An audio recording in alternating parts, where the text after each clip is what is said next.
Nice control through the hoop. Oh, sometimes it just rolls on, doesn't it?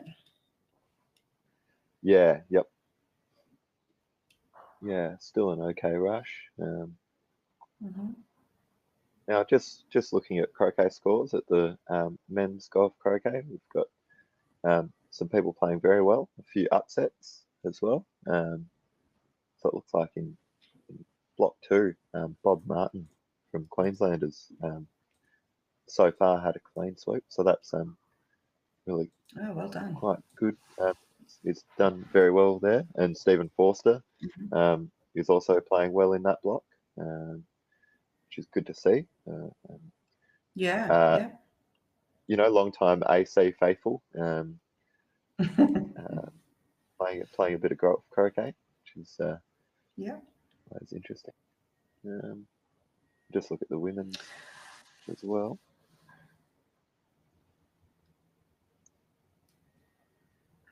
And it's certainly been said before, those who play golf croquet, if they venture over into AC, it certainly helps their game, and vice versa. Those who play AC, if they venture over to GC, it certainly improves their single ball strokes.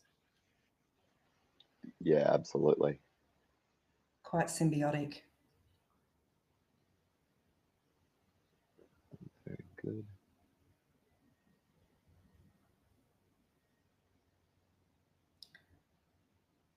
So it looks like Robert could quite possibly be trying to rush red over after 3 back and do a peel.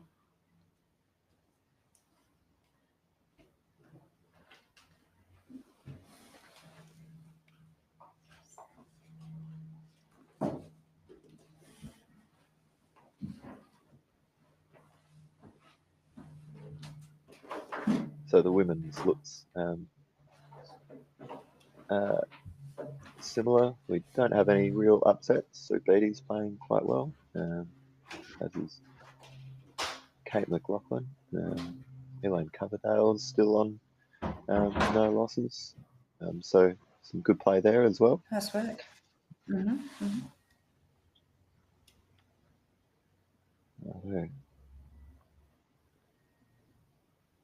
So it looks like Robert might be attempting to get a rush on red here over to Rover initially, and then peel Rover after 3 back. So a little interesting ball movement here. Need good control through the hoop, and you know it's running through to 4 or 5 yards.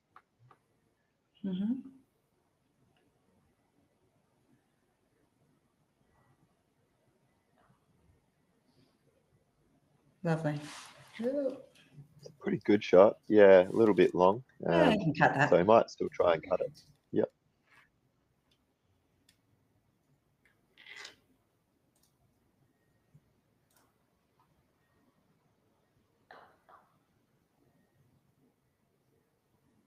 Plan B. Yep. So we'll see a straight Rover peel if he gets around to it. Yeah. No need to, you know, try anything too fancy. No. Before then.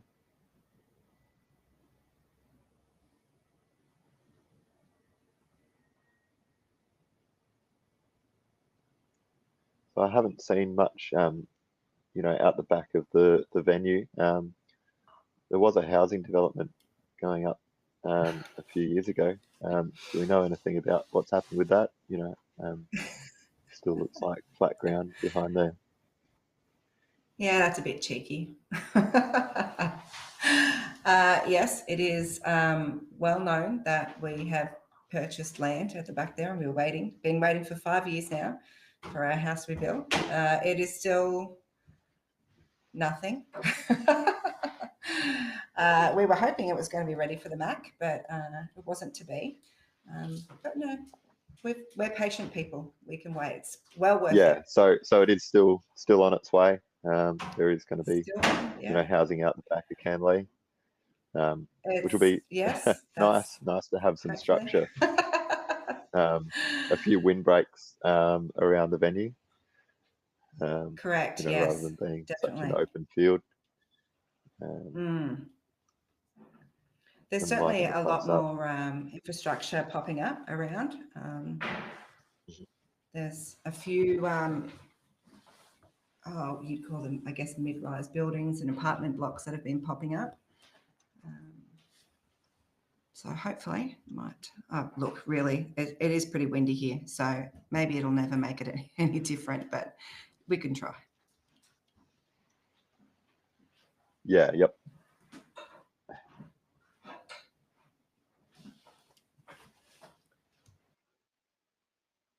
Yeah, and it'll change the scenery, over the years we've seen, as you're saying, a lot more has been popping up,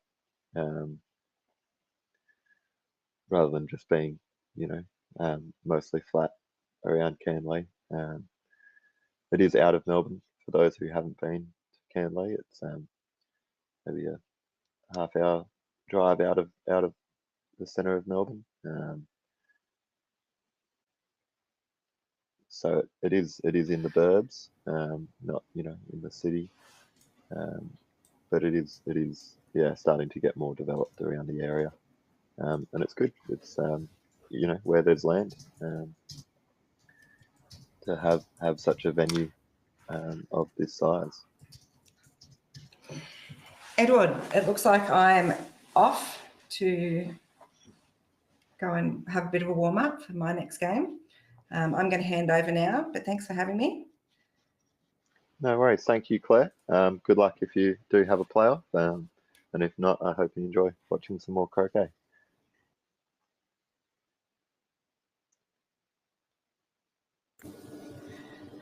Hi, Edward. Thanks, Robert. Rosie here. I'm on now. Sorry. Thank you, Rosie. Good to have you. We've got Robert on the finishing stages of a triple peel. So he's got 2 peels done, and he's just heading over to his load at Penalt. So good days croquet unfolding. Yeah, I was watching earlier this morning. Good match there with Claire and Trevor. Always wonderful to watch the Bassets play each other, which is terrific. So nice to see this finish. And it's a best of 3 final, is that right, Edward? I'm not actually too sure. Find out the viewers. I'd be surprised since they did have the final game of the block rounds this morning, so that would stretch it out to 5 games today, if it were to go to 3. So that might be a little bit too much. It may be time dependent though. If the players do finish, if this game finishes soon and they do have time, they might agree to have a best of 3. That certainly can be done at most events. Croquet is not, as it is an amateur sport and it is volunteer and player driven. The formats of events can be changed from time to time, depending on time constraints and what can be done. So if both players in the final, agree that they've got enough time and are willing to have it go to a best of 3, then that'll make for some really, really good viewing for all of us at home. Yeah, agreed. No, it's as you say, that's one of the beauties of our sport, that we can be adaptable like that. I suppose my comment is born out of, I know Trevor absolutely adores that format, and we normally say it's the true test, don't we? But as you say, they'll have already played enough today, necessarily wanting to play more in the chilly, windy Canley conditions. Yeah. Looks like a nice setup for Rover. Is it a Rover peel? I'm assuming. It will be. Yeah. Yep. We're looking at a straight rover peel, and then to the peg.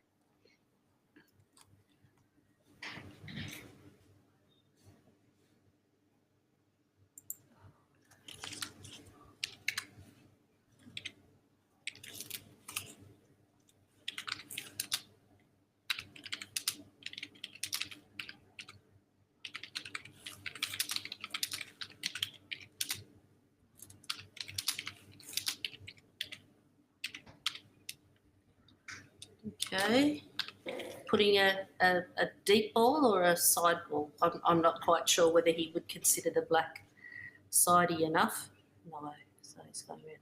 Yeah, so put in a more appropriate side ball with blue. But as far as control goes, he won't be desperate, or clearly isn't as desperate to get a really good side ball as he is to get control over red. The most important thing is having good control around the hoop. So if you're as tight on red as possible, and have a nice short peel, then having a good side ball doesn't matter as much. It's only really when you've got balls that are loose, if red wasn't in an amazing position and quite a long way to the side or quite deep, that you'd really focus on getting a good side ball.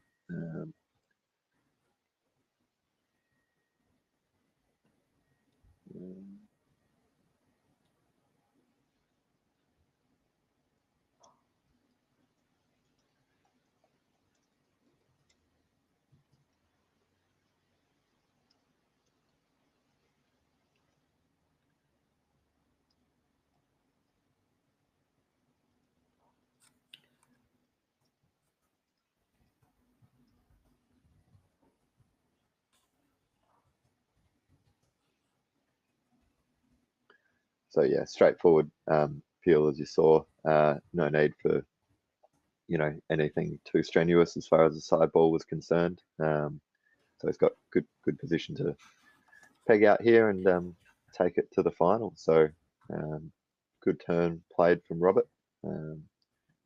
Not over till it's over, but as far as playing goes, Robert doesn't fail many of these.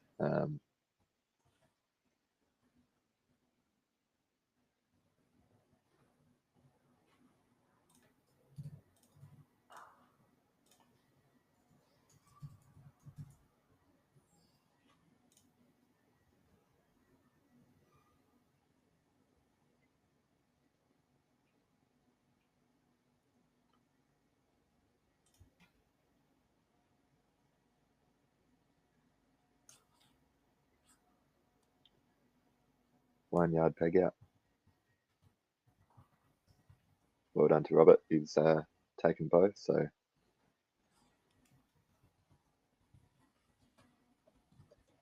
into the final for Rob. He'll be playing against Trevor Bassett, so we'll end up finding out the format soon. It is just after midday, so we will be able to see the final coming out soon. We'll get word as soon as we know what the format will be, whether it is a best of three or an individual.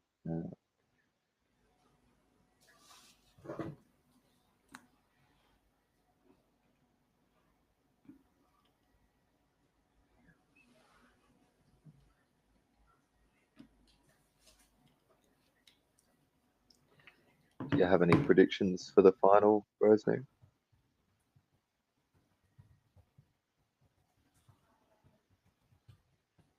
There we go. So you can see on screen the card for Robert. Obviously, quite a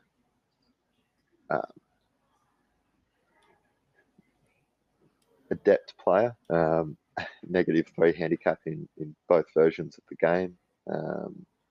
He's won this event last year.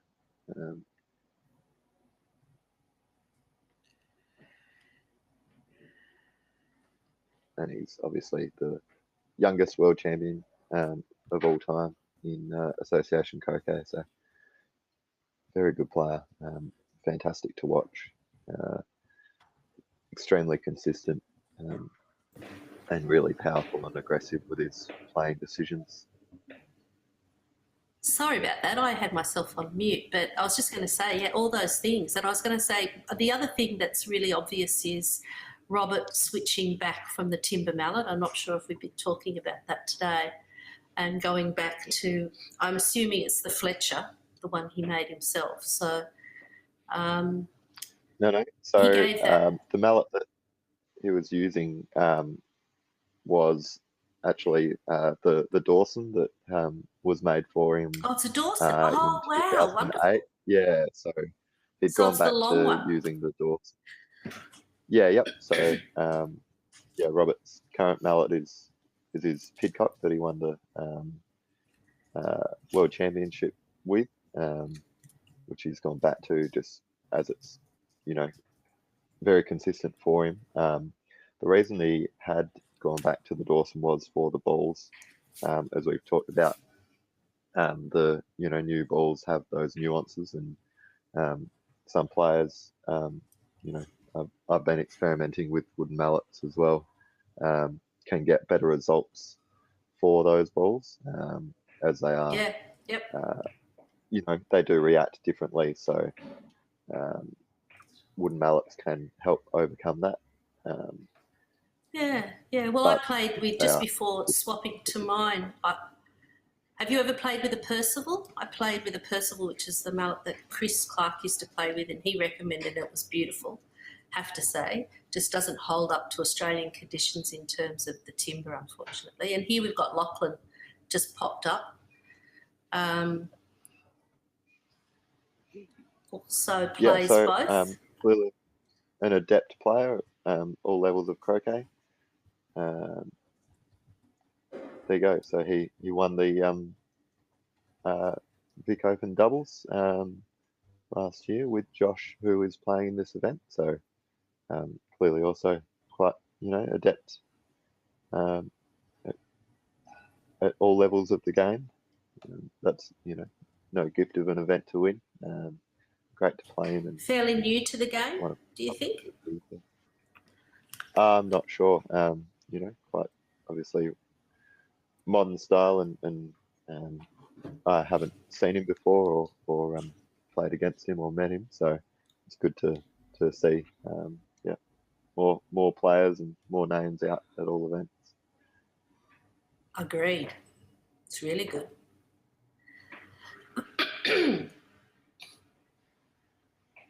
And it looks like, looking at the events that he's putting himself into, it looks like we'll be seeing a lot more of him in the future. Mm-hmm. Yeah, absolutely. He clearly wants to play high level croquet, and taking it to Robert just then, played quite well. Robert's a tough competitor to beat, so he can be proud of his effort in that match. Back to your comment about Percival. Sorry, I actually own a Percival. Good on you. Well done. Experimenting with it. I just haven't, obviously it's quite a big change from playing with a carbon fiber mallet to playing with a wooden mallet. Is. So, I haven't fully made the commitment to playing with it. I'll do some more experimenting and see where I end up with, but there's definitely advantages to it, and it'll be only time will tell what I'll end up doing. And the other one is when I did swap over, I actually play with a hobcock, which is a pidcock head with a Hobbs handle. I'd originally had a full Hobbs mallet as well, which again is a timber mallet. And I have to agree, they feel so beautiful in your hands, and they feel beautiful when you actually strike the balls really well, particularly 2-ball strokes there. That it's noticeable that it's sort of like driving a manual car in an automatic. That's strange, but that's sort of how it felt. But as a person who probably didn't have very much power, I would have to say transitioning to the the pidcock head with the wonderful peripheral weights and all that sort of stuff really suited me. But I still do very much love my Hobbs handle. I know Stephen Forster plays with a hobcock as well. And, we both love our mallets. Yeah, very good. So court one, it looks So- like. Yep. So we've got an interview with Robert that we can play for you now.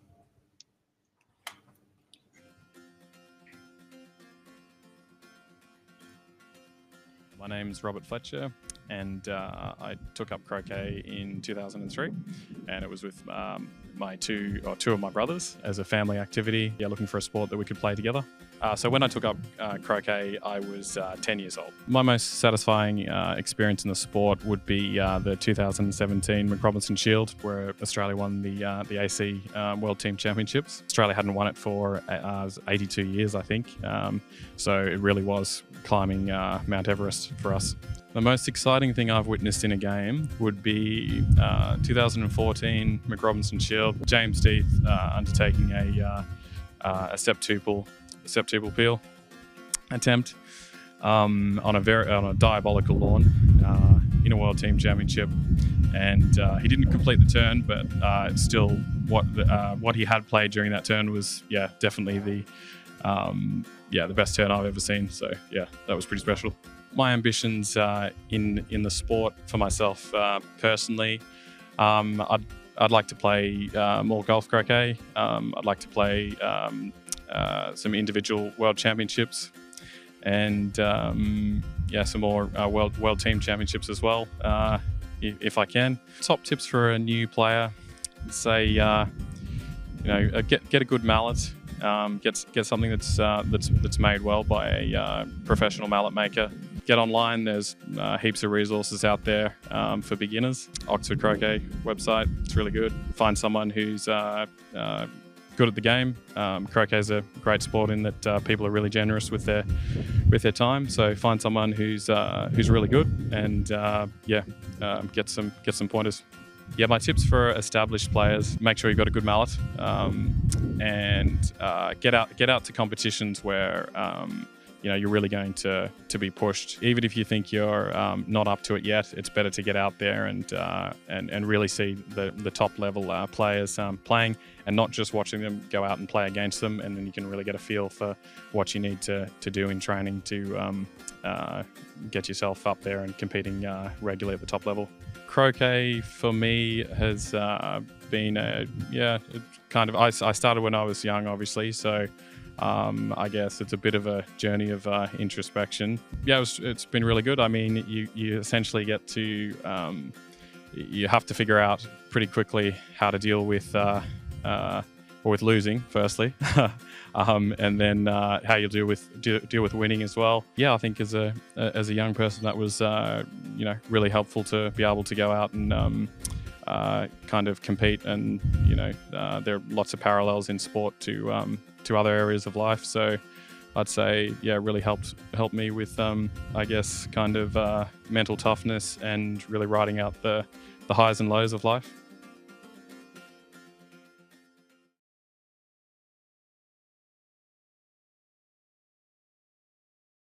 That was fantastic.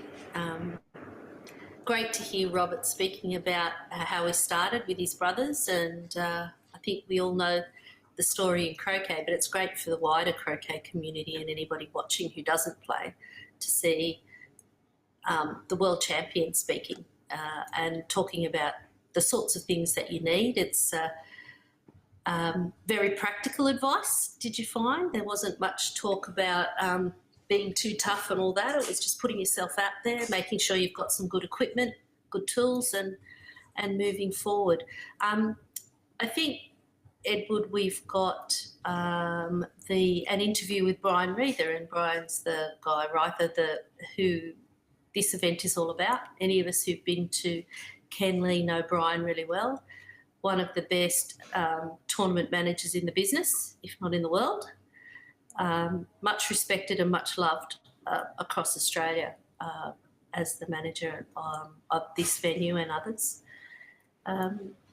what's your take on Brian, your experience with Brian over the last couple of years, Edward? We might have lost him for a minute because there's a bit of a break going on, waiting to go in. Let's go straight into the interview with Brian Reither. What a great idea.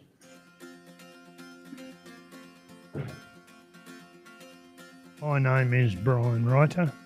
I took up croquet in 1999. There was a come and try croquet day advertised. I've been hooked ever since. One of my most satisfying achievements is several. The ACA Achievement Award, life membership of the VCA, life membership of my Alexandra club. What's the most exciting thing I've witnessed? One would be Alex Verge's jump shot to win the women's championships. Robert Fletcher's sextuples, both brilliant events. My ambitions for croquet is to see younger generations.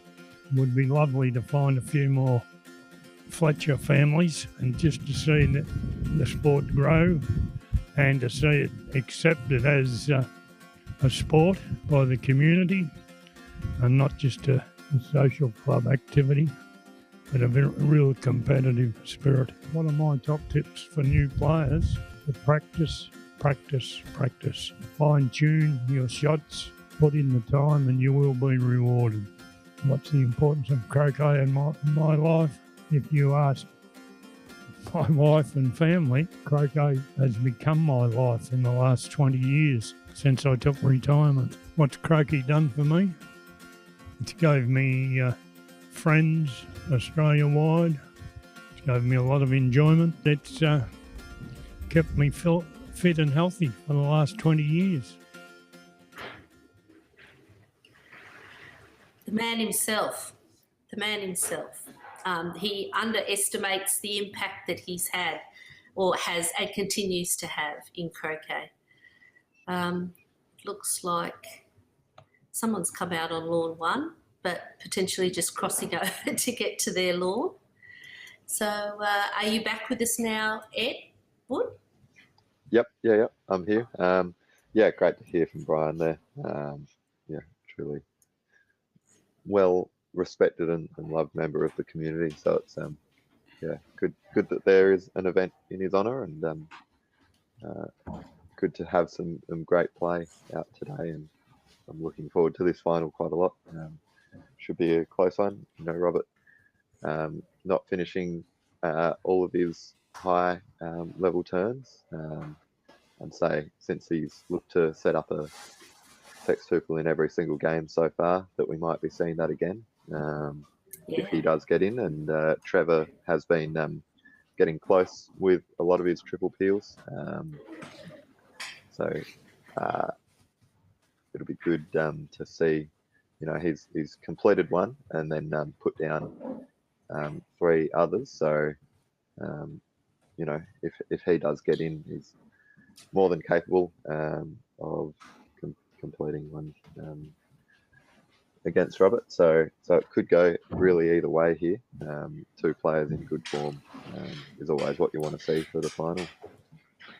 Yeah, I think, and you're quite right. Robert's not going to underestimate Trevor in any way, shape or form. You know, we talk about Trevor these days not being at his best, but we've also seen, certainly in the last 6 months, a renewed Trevor, and Trevor who's extremely well respected as a player. He has the most amazing skills. His touch skills are beautiful. And as we were saying yesterday, when he's got his groove in and flowing, nobody looks more likely to complete than Trevor. He certainly does. So I think it's just a matter of settling down into that groove, and he could certainly, as you say, he'll be mindful of the fact that Robbie's been setting up for sextuples and attempting sextuples. So I'm pretty sure that's in the back of Trev's mind. We might see, could we potentially see TPOs if that happens and things like that.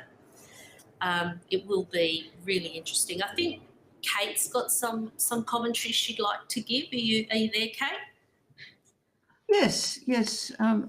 I wanted to mention a couple of things. This event is Brian Reither was put on for the first time last year. In the middle of the COVID time, it had to be an elite competition, and we developed two of them. There was this one and also the Owen Edwards, which is a golf croquet challenge, and that will be happening again this year in early November. So that also is going to be live streamed. That also very much an elite event, and that format to have an event confined to elite players is something that we developed so that we would meet the requirements of the COVID, but it also gave us some absolutely wonderful competition. And so we're repeating that in November. And we have an interview with Owen Edwards, which we could show you. But before we do that, I just wanted to get some discussion of an issue that was raised by Robert. He played croquet from the age of about 11. And both he and Brian mentioned getting players involved young. That's something you've done, isn't it, Ed? You're still you're a young man. What is it that attracts people to croquet, and how might we attract more people to croquet before they get to retirement age? Well, look, it is a challenge because croquet does take quite a lot of time, but there really is nothing quite like the mental and skillful challenge of croquet. So, look, the people you need to get, they know it when they start. So it's just about exposing, more people to our wonderful sport. Getting it out there in schools and whatnot, and trying to get people, involved as a group. So, as we've mentioned, Brian in his interview mentioned, it'd be nice if we could find another group of Fletchers. It'd be fantastic. But as long as croquet is out there in the community and people know about it, the right people will naturally come along and be involved. I knew from the moment that I started that I wanted to play croquet. I found it, really interesting and exciting, and quite unlike anything else. So as long as croquet gets out there to the youth, the individuals who are attracted to croquet naturally will come along and join in. The issue with it for young people is it does take up a little bit of time, especially if you would like to be playing at a high level. So it isn't for everyone on that regard. But the people who are naturally able and interested to do it do manage to find the time. So it is just about getting it out there. And I believe you're doing some work on that. Yeah, I was going to say, Ed, I think Greg Berry with the Academy at the moment is talking about speaking to, I know we are in New South Wales too, and Victorians are talking to Education Department to make sure, or to try and get croquet recognised as a school sport, which means that there are options other than contact sports or necessarily physical sports, so that when kids chuff off to their sport session every week or every couple of days a week, they go and do a session at croquet, or some go and do a rotation at croquet. And as you say, it's about getting a mallet in the hands of people, and it might not be for everyone, but if we're able to get the mallet in the hands of kids at school, then it becomes an option all of a sudden. But it is. I totally agree with you about the time thing. I mean, I started late. I started when I was 18, but and it was only because I was involved in the croquet family, and I think you've got a croquet family as well, Ned and Edward, and Stephen Forster. I think he started when he was about 10 or 11, and that was because of his mum. So a lot of it is because you're exposed to it in a family environment. So it would be great to get it into schools as recognised sport, the minute we do that, we're going to be able to pick up those kids who might otherwise not have ever had the opportunity. So that's a great thing for the youth, getting the youth in. There is a competition about to be launched, a gold medal competition for the whole of Australia for under 21s. And there's going to be a bronze medal competition between junior players in the different states. So there will be a structure a competitive structure for students to enter into. We're hopeful to build on involvement with schools in Victoria. We have got an inter-school competition going on this year in Goulburn Valley. It's been really undermined by the break due to COVID. The COVID restrictions last year and the year before have made it really difficult to get the players and the clubs to be involved with students in schools, because the students in schools not being vaccinated. Members of clubs are feeling it's a bit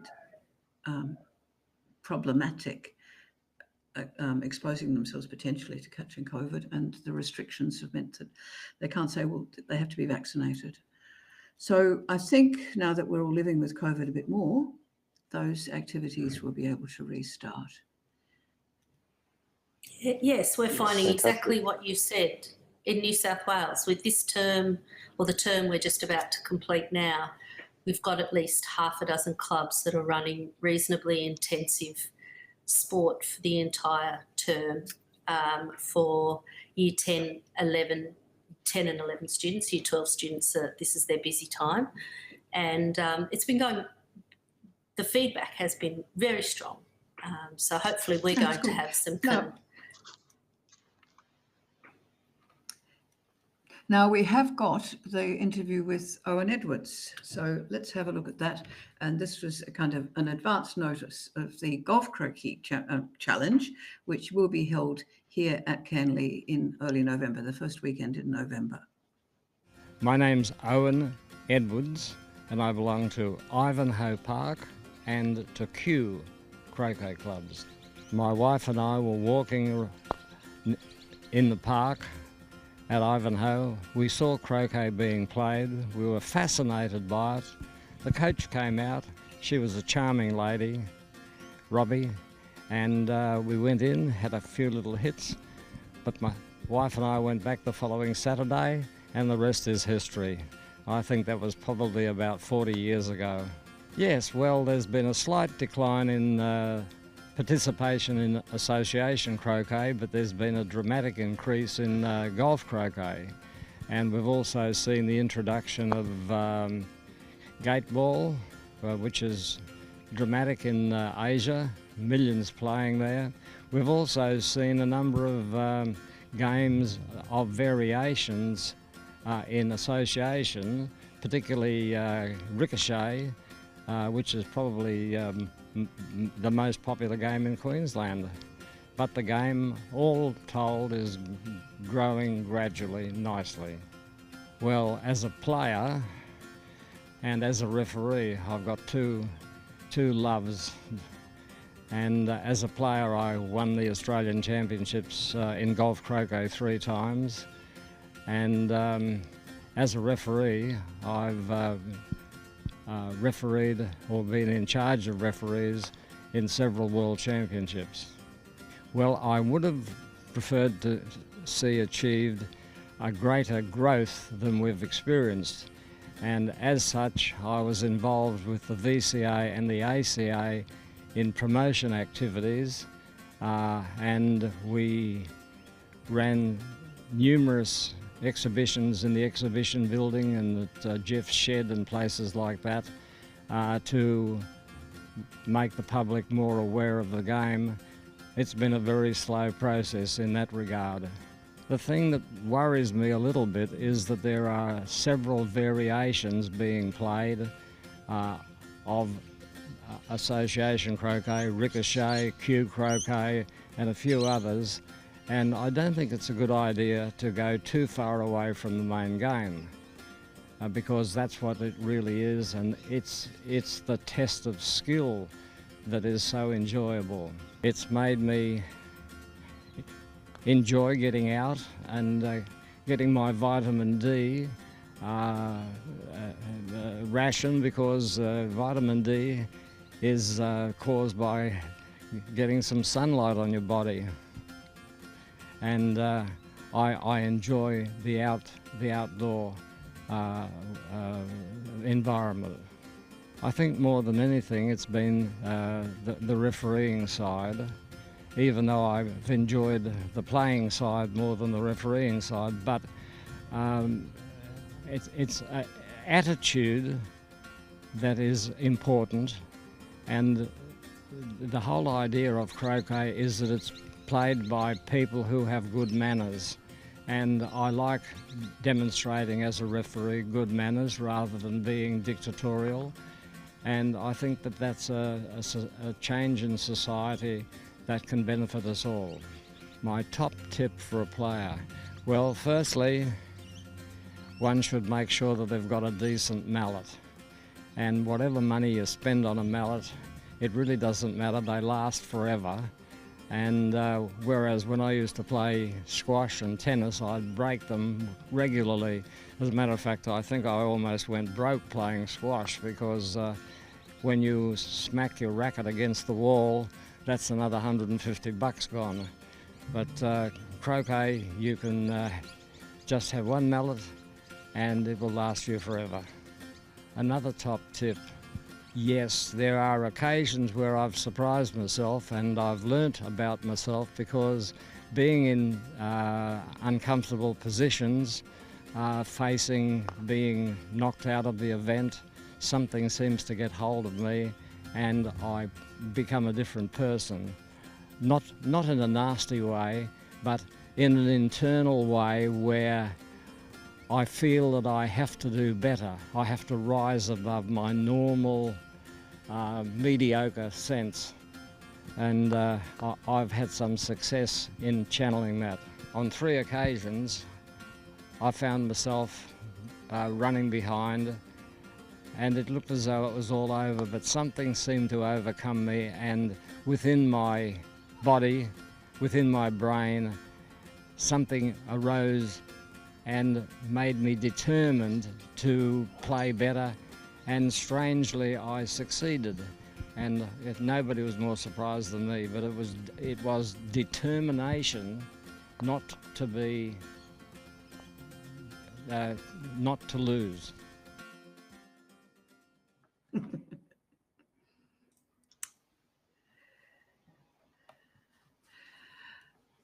Bit of a hero, that man. So that was Owen Edwards, and the Golf Croquet Challenge, which we will be watching on live streaming in November, is named for Owen. He and Brian Reither, both life members of Croquet Victoria, so people who've given a great deal of service to the game. And in Owen's case, over a great many years, so 40 years since he started playing, he and his wife. So he's been national referee, international referee, and a national champion, and a big contributor to golf croquet and the development of golf croquet, which has only been around for only taken off, I should say. It's been around since the 1930s, but it's been played internationally since around the year 2000. And in Victoria, anyway, 2004, only 4 clubs played golf croquet. Everyone played association croquet. Now we would have probably half the clubs in Victoria do play association croquet, but all of them play golf croquet. And a lot of them have been buoyed up by that. And association croquet is now saying, whoa, we want to catch up and come back. And games like this one we're about to see, I think will help with that, because the excitement of association croquet is not in the jostling for each hoop. It's in the strategy that the players use and the skill with which they get around all the hoops. And here we have our 2 players coming out onto the court, Trevor Bassett and Robert Fletcher, having a handshake. And I would say that Trevor is on the blue and black balls. And welcome to Pete. So I think, Pete, you and Edward will be carrying the commentary on this the first part, at least, of this best of 3 final. Yeah. Hello, Kate. Hello, Edward. Hello, Peter. Great to have you with us. Opening Yeah, for yeah. Trevor, sort of level with Group 5 on the east boundary, so just a dry standard opening. Tasty wee final to have given to us. Yeah, should be a great match. And so, Kate, you just mentioned that it was a best of 3. That sounds like some really good afternoon viewing for all of us. Looking forward to seeing how this one comes out.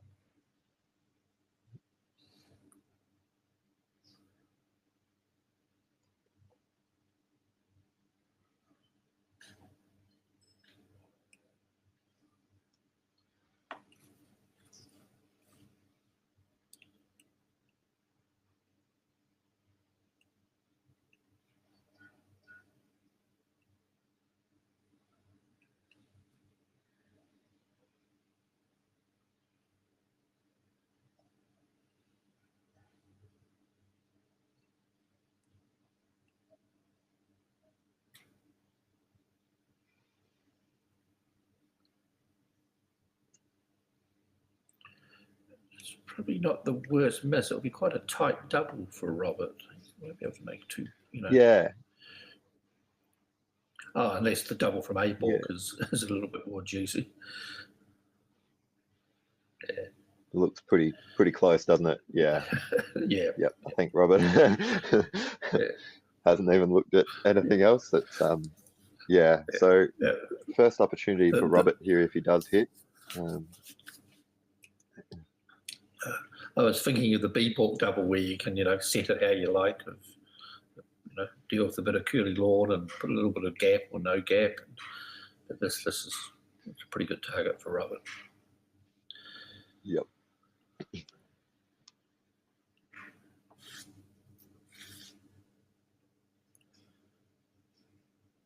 Oh, there we go. So first advantage to Trevor. He'll be taking Croquet first in this game. So with a narrow miss there for Robert.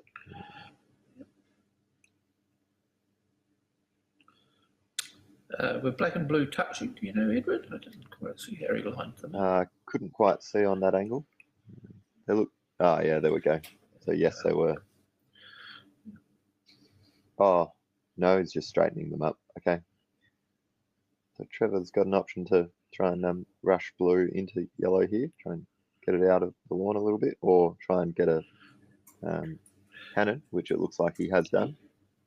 Yeah, that's what I was just going to put out there. Some players would certainly play the line you did, or just make it a tight rush. But Trevor is one that does look for the cannons. He with his melody, can get both balls moving pretty well. Yeah, yep.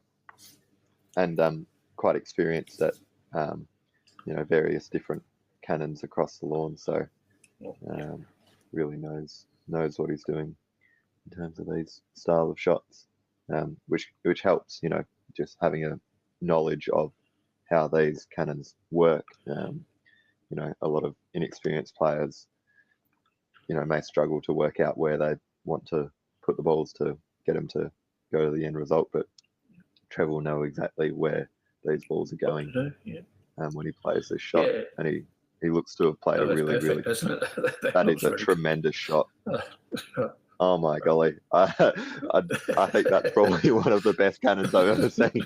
That was A grade from Trevor there. Wow, It looked effortless as well, wasn't it? There wasn't much action on the melon at all. Yeah. Just No, like a thick takeoff. Yeah, that was outstanding. Pretty long. Wowee. Yeah, no, when Trevor pushes those up, he only wants 8-inch tubes at the most, and he's happy for a little bit. Oh, Trevor. Yes, unlucky, because that was a perfect start. That's a disappointing end to that turn, because that was Yeah. magic. I'm glad I didn't say what I was yeah. going to. I was just saying, well, Trevor's walked out onto this court like, ready for this match, and every shot was on the money. And I thought, this is great. This is good, setting up the match really well. If you could take first break, but not to be. Oh well. Yeah. Yep. Robert, we're thankful for you know, this 7-yarder to get back in and punish Trevor for that. Yeah. Yep. Yeah, it might be a touch less than 7 yards. This is as good an opportunity as you get as an opponent walking onto the lawn, isn't it? You can't ask for anything really easier than this position. A couple of balls sitting around one. So good for Robert to have a shot without too much pressure. He knows that as long as he makes contact with blue, he's got the lawn, and there is much better a feeling than just being handed an easy start at the beginning of a tough final. So Trevor will be looking forward to his next opportunity to come out onto the lawn. But as far as this goes, you'd have to assume that Robert will be able to make a break out of this and take it, and indicating by that croquet stroke that was also absolutely on the money. So as long as there isn't a similar error here, Robert's got it all to do, and we may see another one back leave. Oh, well, that's what I was going to throw out there, Edward. Seeing it's now best of 3, does Robert now just go back to percentage lines of play? Whereas in single games, he could get rolled if something does something special. So he's possibly thinking one back leave stuff was the correct line of play. But does he now just go to first game of a best of 3, play the percentages and make a 9 with a leave? Yeah, it's an interesting question. Look, just the fact that he has looked to set up to one back in every single game so far, I would assume that he'll be looking to do the same here. Same, yeah. Certainly, especially good for the viewing aspect of it. Get to see multiple appealing turns. It's great. Sure. So and you're right. He is looking like he's pushing and stretching out the difficulty of the game. So it probably isn't going to change. But as you said, you've got a little bit more or a lot more experience in best of 3s situations than myself, so you can probably speak to it a little bit better. But I know that at the start of a best of 3, I'm generally okay and happy. Oh well, here you go. So he's looking at the top here. So okay, yep. Potentially trying to miss the hoop. Yeah, trying to miss the hoop. Yeah. Okay.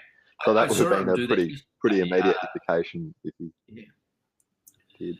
Yeah, he got down on the ground on a couple of croquet strokes yesterday where he wanted to send balls just past hoops, and he was making sure the line was perfect, not to clip the hoop. Yep. Yeah, Robert is certainly a perfectionist, which is why he's so good. Just with the consistency of how hard he tries with every single shot.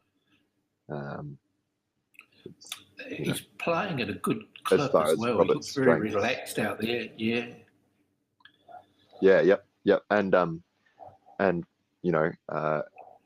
playing good shots while playing quickly. Playing quick for a lot of players can mean that they get a little less tidy. But Robert, still playing cleanly and everything on point while playing quickly is a pretty good sign that he's feeling good on court. Feeling good, yeah. And even though we're saying Robert's playing quickly, he still was extremely deliberate, and the setup's perfect. And every time he's just getting to that position quicker and trusting he's in the position a little bit quicker. certainly Yeah, not rushing exactly. like, you know, he's not putting anything at risk because he is moving a bit quicker. Mhm. Yep.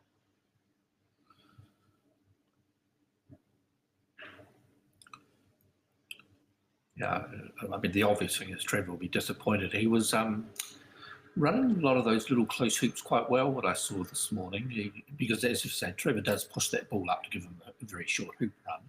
So he is used to having a couple of angled hoops, which he handles quite well. So he will be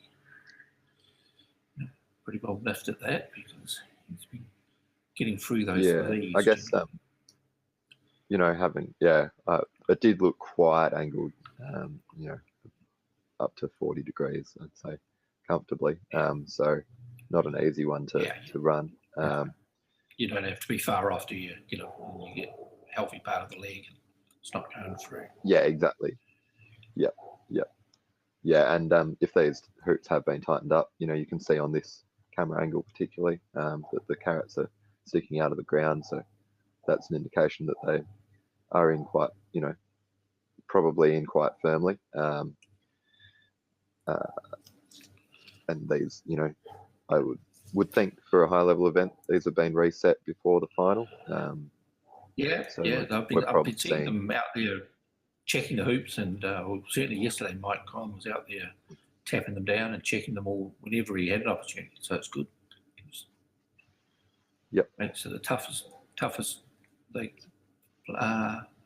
hoops for the players, which is what they want. Okay, so there we go with the first indication that Robert will be looking to set up a one-back leave here. So the reason that players put a ball over to hoop 6 initially is you want a really quite good load at hoop 6, and it's easier to do that from after running hoop 3 than it is you know, all the way from behind hoop 4. And if you do fail to get that load in position, you can always rush out of hoop 4 down and play around to make them better. But Robert's got that pretty well on the money. You know, maybe these balls are perfect. A foot further west is generally where you know, you'd like to have it, but in front of the hoop, anywhere within a yard is a pretty good position to be playing to. So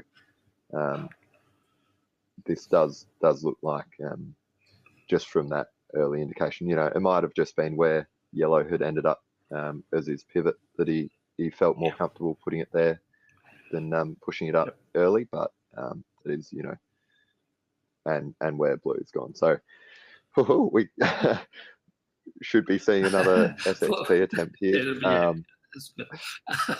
For the players who are experimenting with, maybe not set staples, but hopefully set staples, but experimenting with some one-back leaves and cross-wiring leaves, you couldn't put the balls out much better if you want to watch Robert, what he does here. There's always a couple of options how to set the one-back leave, but whatever Robert does here, I would say go and put the balls out and do exactly this, because it's a pretty valuable tool to have.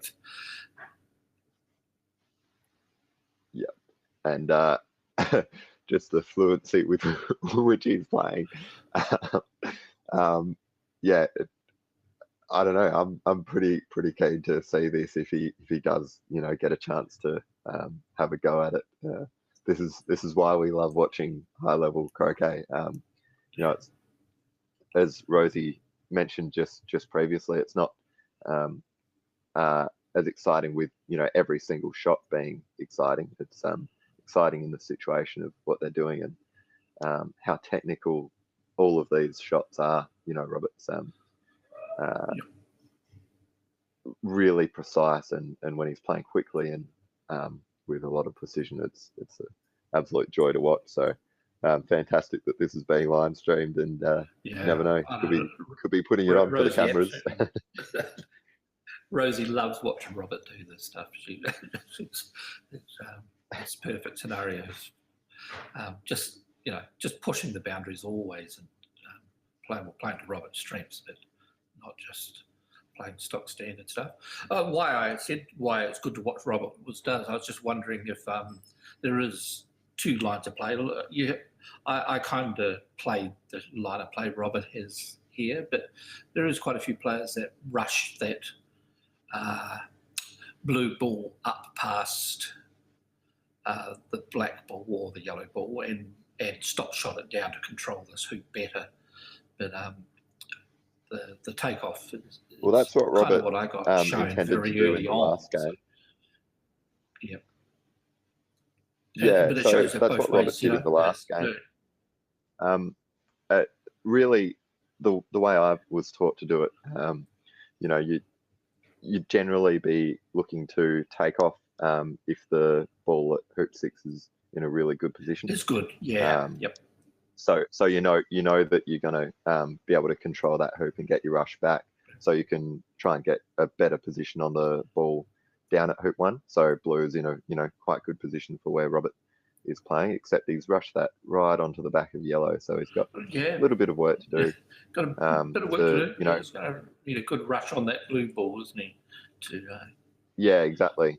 To get it get into it to the any wire sort of as well. position that he likes. Yep. So It's yeah, not going to be if you do have tight that as he good ball likes. down at 6. No. You prefer the takeoff if the Yeah, much prefer the takeoff, just so you've got control of Yep. that ball that you're leaving up at hoop 1. Wow, that has rolled right onto yellow, so it's only about a few mils away, as you can see on the angle there. So yeah, it's a frustrating one. he's trying to give. It is. He doesn't have many options. He's got to play this after the shot a very good rush on blue, but he can